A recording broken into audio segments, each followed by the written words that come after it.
All right, friends, welcome back. Got a new message for you today. The theme today is the Black Madonna speaks to us. Right? Recording this in March 2022, and this next Friday is the celebration in the Catholic Church of the Annunciation, when the angel Gabriel came and spoke to Mary and announced that she was going to bear the son Jesus, right?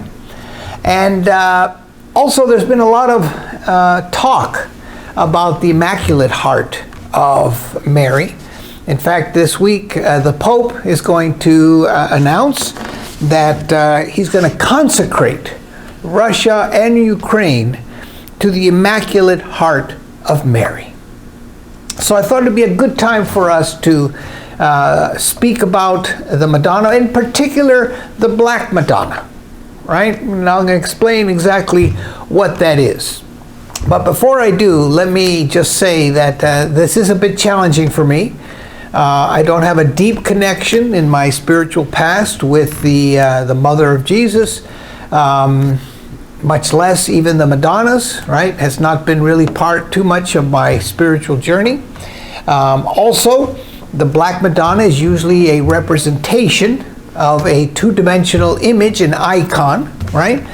The most famous of which is in Poland. If you Google Black Madonna, you will probably get the image, the most famous image, which is in Poland. And also the Black Madonna, or Madonnas in general, are used by Christians, right, to establish an intimate connection with the divine. Nevertheless, she's often used as a person to pray to, right? And in this channel, we like to emphasize pray from a consciousness of, not to a consciousness. So those are some of the challenges that we're facing as we address this. But of course, it is Women's History Month. I wanted to honor that. And the Black Madonna, I believe, has some very important messages for us today. Of course, she also represents a divine idea.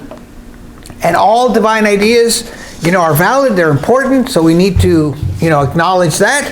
And of course, like I said, it's a feminine voice, which needs to be heard, and it's something very valuable for us today. So who is she?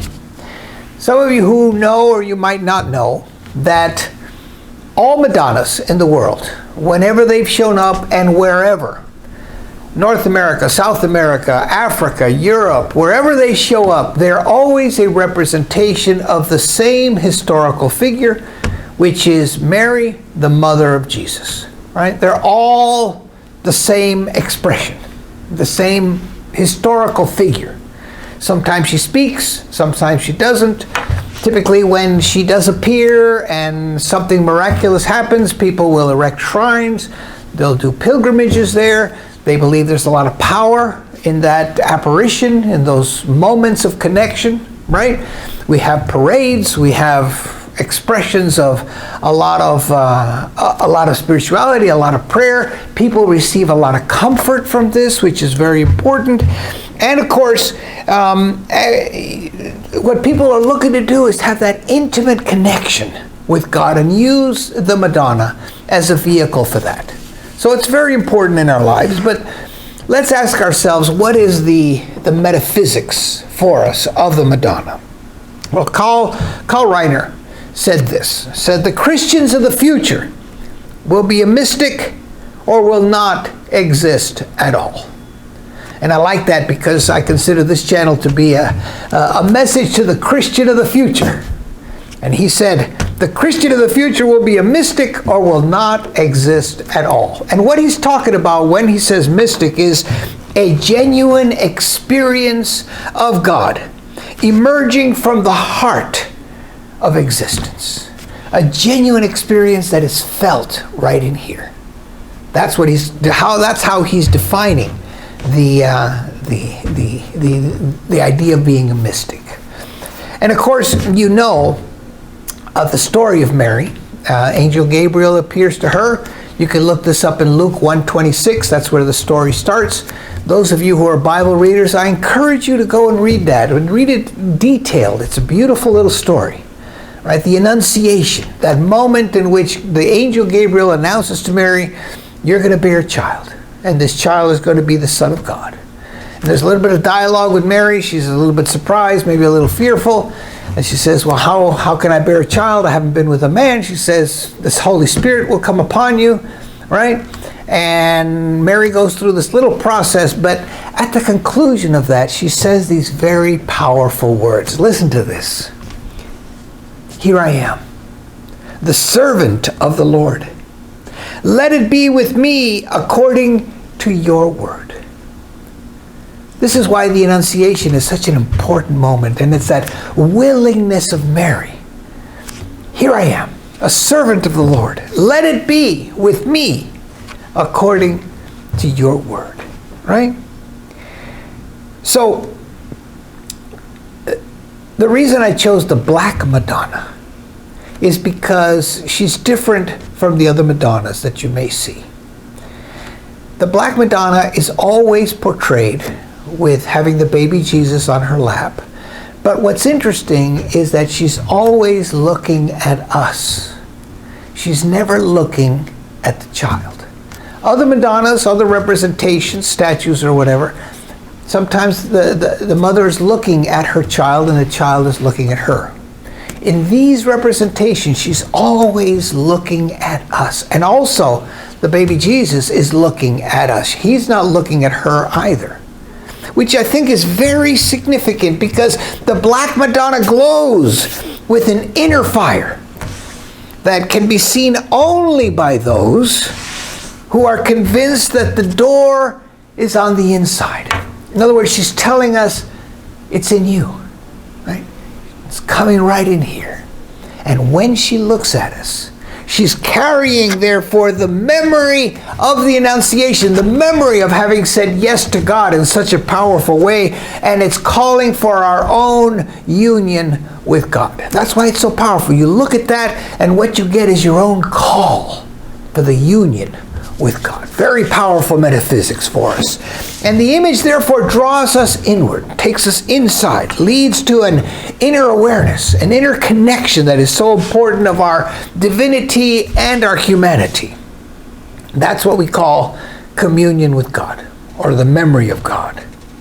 We become kind of like Elijah, right?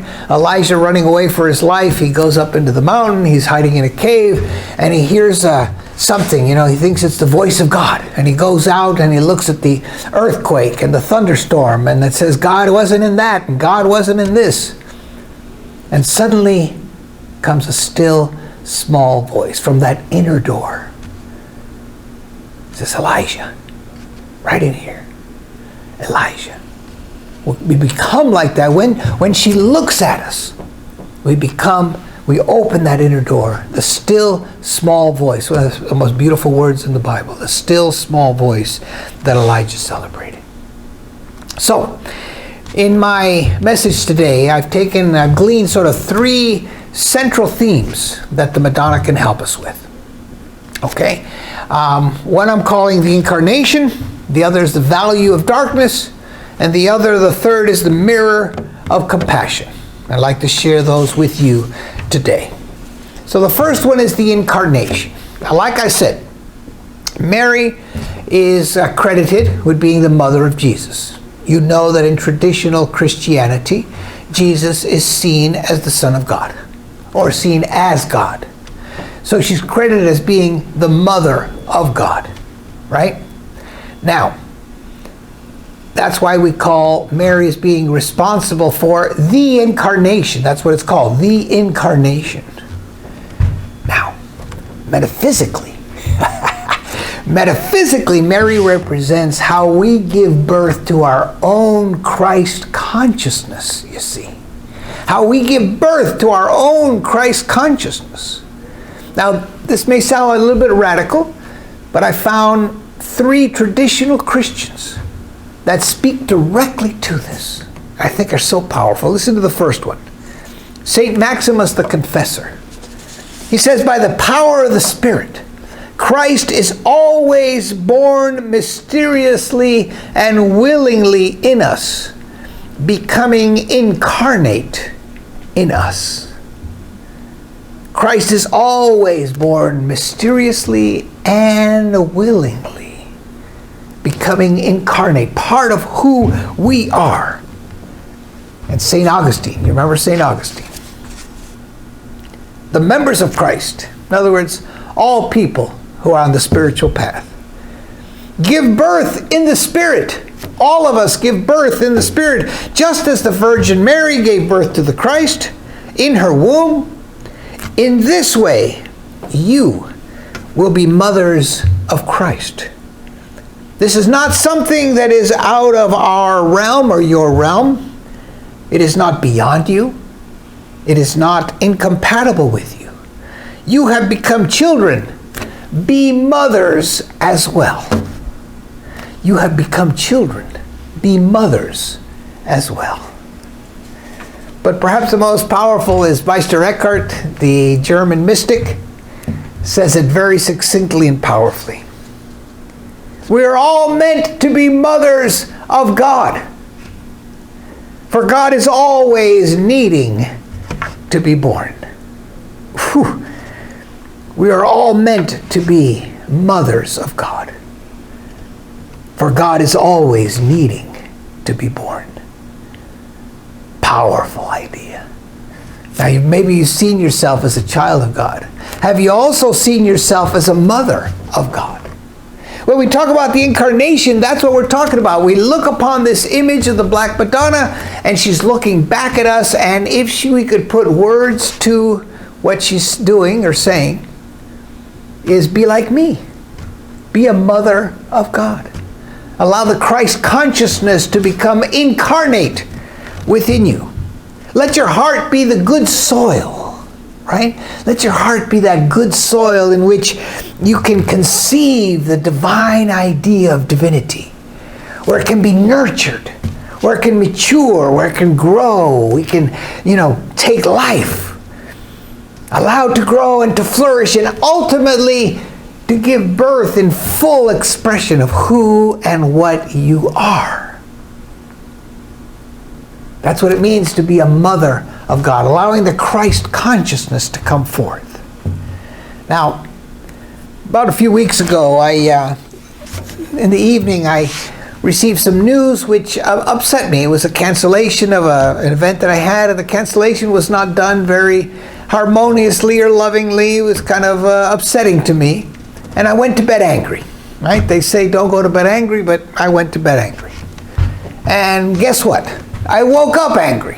That's why they say don't go to bed angry, because that's probably how you're going to wake up. So I woke up angry.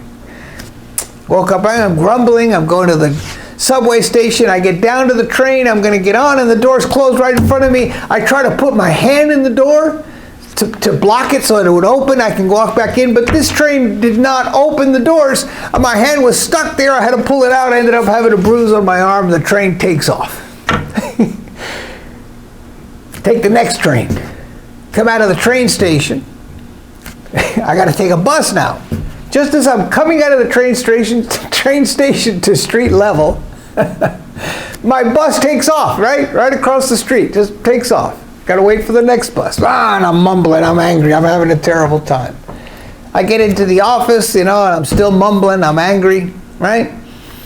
I work as a chaplain, and I have people that I attend to. Somebody comes to the door, and rather than attend to them right away, I say, give me 5 minutes. But the way I said it was like, it's just, all angry. And anyway, I went and attended to him, and I was just off. And I said to myself, you really got to do something, because this is not the way you want to show up. This is not, the way you want to show up. So I decided that the spiritual journey had to take me towards something sweeter.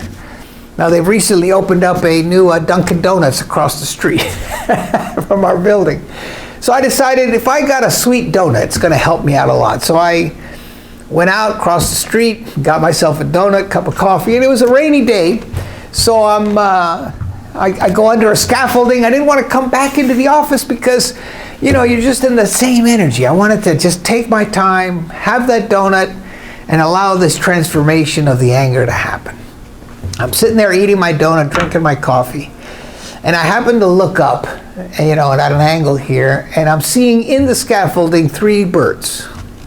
And the 3 birds don't fly away as I notice them, but they look down at me. and they're kind of giving me the eyeball, you know, the way birds do. And of course, we haven't seen birds too much here in New York City because it's been winter and you don't see them too much. But there they were. They were just beautifully sitting there. And I remembered the song from Bob Marley, right? Three Little Birds, right? Everything's gonna be all right. I woke up this morning, and in the rising sun, three little birds on my doorstep, saying sweet songs, heavenly, pure and bright, saying, this is my message to you.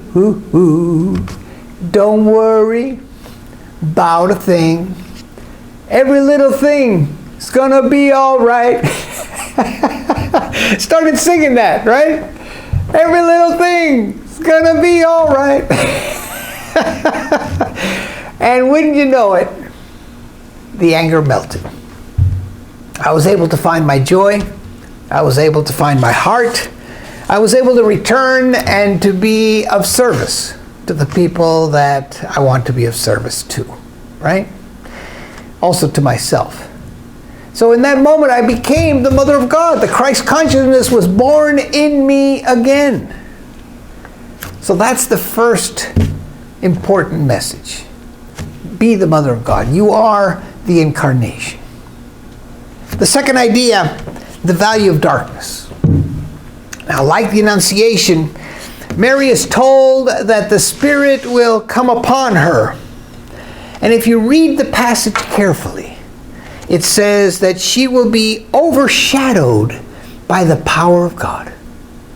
Now that word, overshadowed, I had not noticed before. She is going to be overshadowed by the power of God.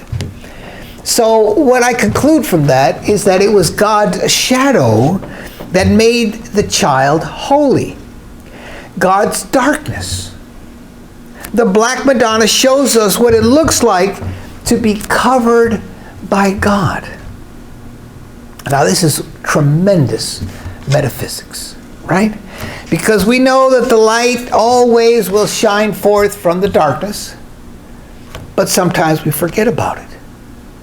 And we know that, we know light because we know darkness, right? We wouldn't know light if we didn't know darkness. We know darkness. And in the darkness, our feminine intuition, here's the feminine voice, our feminine intuition tells us it's going to be all right. You can be in this darkness, and it's going to be all right. So integrating both our positive and negative emotional states are a sign of spiritual maturity for all of us. It's part of our growth. And mystics like St. John of the Cross and St. Teresa of Avila have taught us, right? Have taught us that we can learn to live in the absence of God. Our dark night of the soul, that's what that means, to be feeling like you're separate not only from God, but from humanity, from life itself, that you're very insular, that that dark night of the soul experience is a very lonely and dark place where it seems like darkness is your only friend. And our dark night experiences are a call to befriend the darkness. Not to be fearful of it, not to run away from it, but it's a call to befriend the darkness, to call us to trust that out of our dark nights, some light will emerge. Now, perhaps you've had your own dark night of the soul experience. I've certainly had my share. Right? The most powerful one I think I've shared with you in the past was when I was in a dark night experience. Darkness was my only friend. I used to run home after work and just get myself under the covers and pull the covers over me, and darkness was my only friend. God was not even a memory, totally absent. Relationship from family, gone. There was nothing. There was absolutely void. It was darkness. It was just darkness. And in that darkness, eventually I discovered a point of light.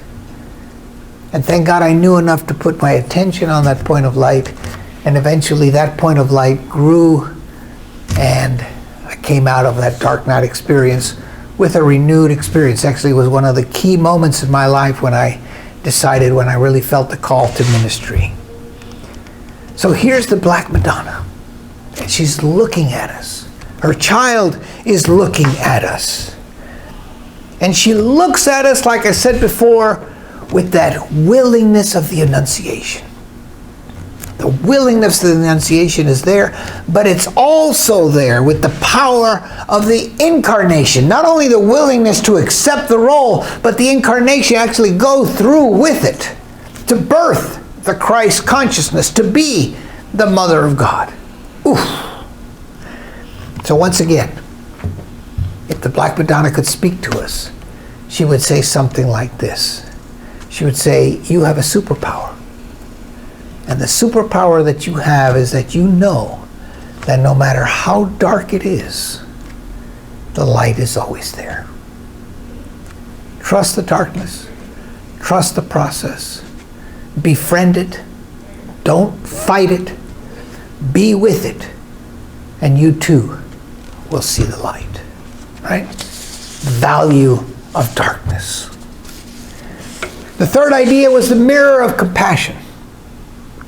In her image, the Black Madonna offers us some deep gentleness with those deep dark eyes. Some maternal goodness and tenderness, a deep sense of compassion. All of the messages from all the Madonnas always include compassion. And we know that compassion is rooted in love, mercy, and love of God. Compassion has no agenda. Compassion is not outlined in any specific plan. Rather, it's an expression of a heartfelt emotion that is released in the moment according to the need that's there. It's a very present, moment-to-moment experience. And of course, Mary shows us the way. She demonstrates it. She models it. The Wedding of Canaan, you remember that in the Bible? She's with her son Jesus. The wedding feast, they notice that there's no more wine, and she's aware of that need, and she asks Jesus for help. And of course, metaphysically, we're the ones in the feast.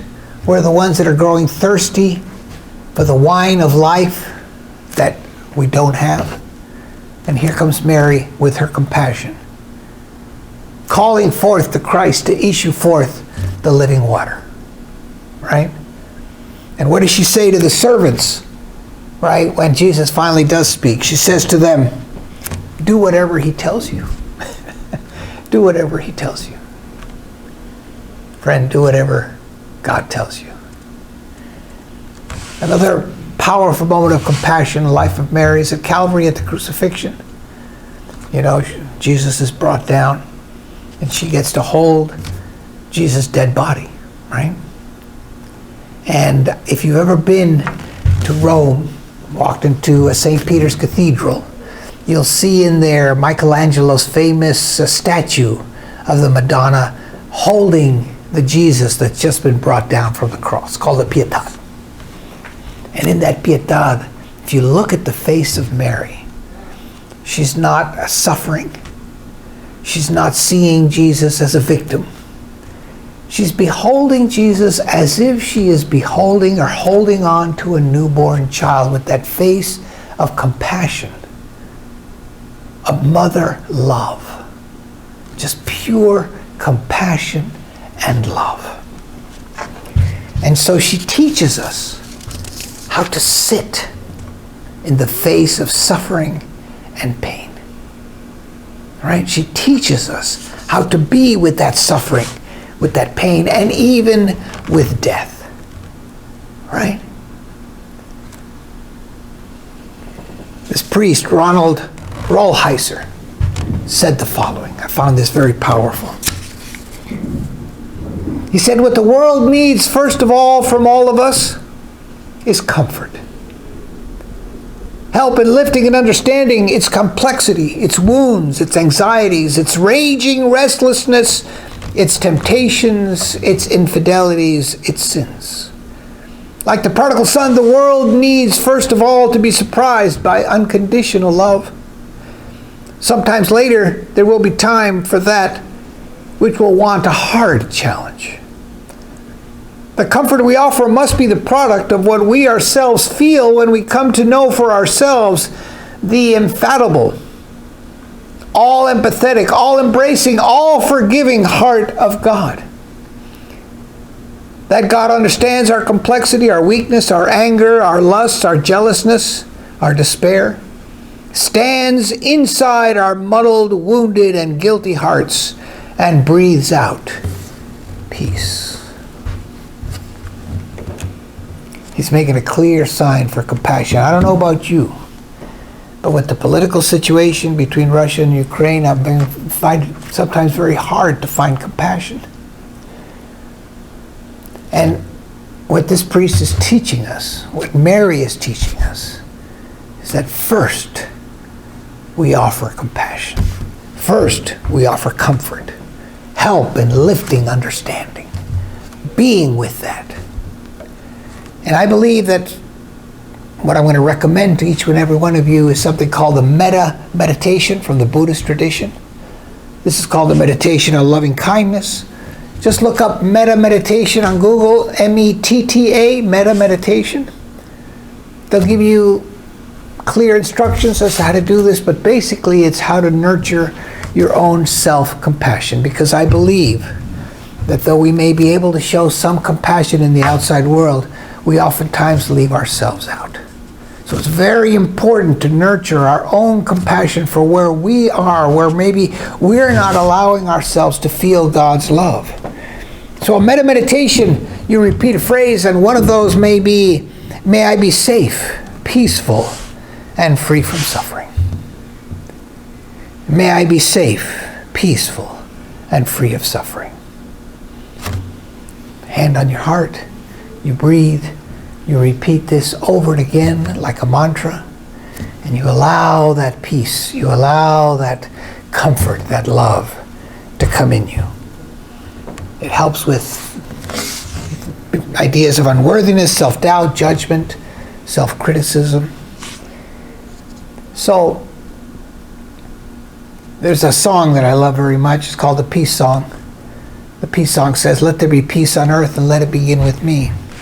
Well, today for this compassion meditation, I believe that the Black Madonna, when she looks at us again, what she's saying is, let there be compassion and let it begin with me. Let there be compassion in the world and let it begin with me.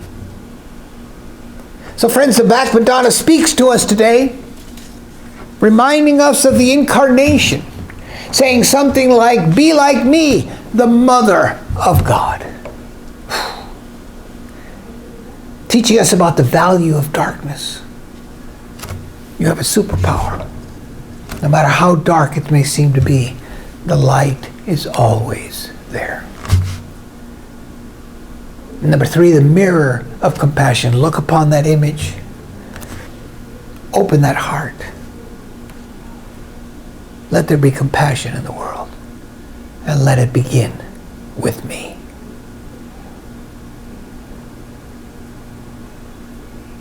Dear friends, Juan Enrique Toro reminding you, life is consciousness, and consciousness is life.